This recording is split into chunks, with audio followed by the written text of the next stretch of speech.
Hi, I'm Rachel Diaz, and this is my High Quality Connections Experiment presentation. The first step was planning. So what I chose to use in this experiment was an adoption event at the shelter that I work at. And I was working with my coworker, Brittany. She is the animal care technicians manager at the shelter. So I was working with her to host a cat adoption event for St. Patrick's Day. We're calling it St. Patrick's Day. So we were using it as a way to try to gain attention and adoptions for our adult and senior cats before kitten season. That was our objective.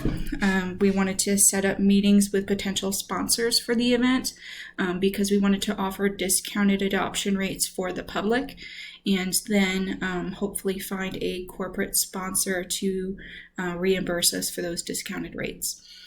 So we also wanted to set up meetings with our media relations director to help us promote the event for the shelter. The execution portion of it, we created a set timeline for the adoption event to take place. We also featured some of our hardest to adopt cats on social media, and we were able to find them homes, which was wonderful. We set meet and greets for our cats to be scheduled, so it wasn't too overwhelming for the staff once the event actually did take place.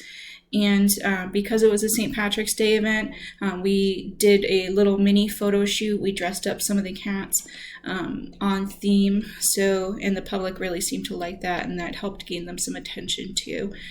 So that is how we executed the event. The reflection portion of it, I was definitely anxious at first, having to put my trust into another person to get something done that was so important to me. And I think that it definitely helped me realize that I can't do everything by myself. Excuse me. As much as I might want to or try to sometimes, really releasing ownership of certain parts and giving them to Brittany, like letting Brittany do the pictures or letting Brittany do the write-ups for the certain cats, when I was sort of like, I'm one of those people where I was always of the mindset, if you want something done right, do it yourself.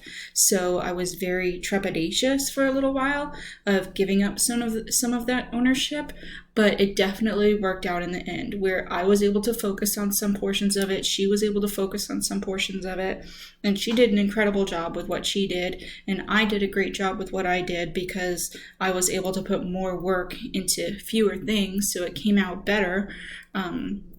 And it was a really, really successful event.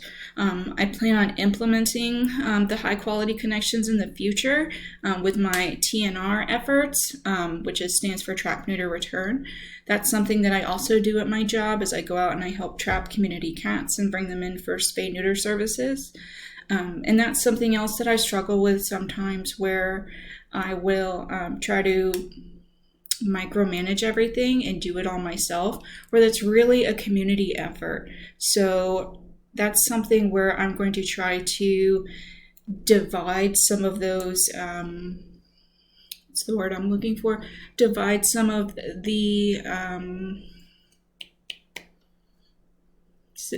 tasks and the responsibilities of that onto the community, the colony caretakers and things like that, so it's not all on me, and that we can do a better job and we can help more cats in the community. And I think if I can become okay and sort of get in that mindset of it's all right to relinquish some of those responsibilities, then it can really be something that benefits me a lot going forward. And that was my presentation. I hope you enjoyed it. Thank you.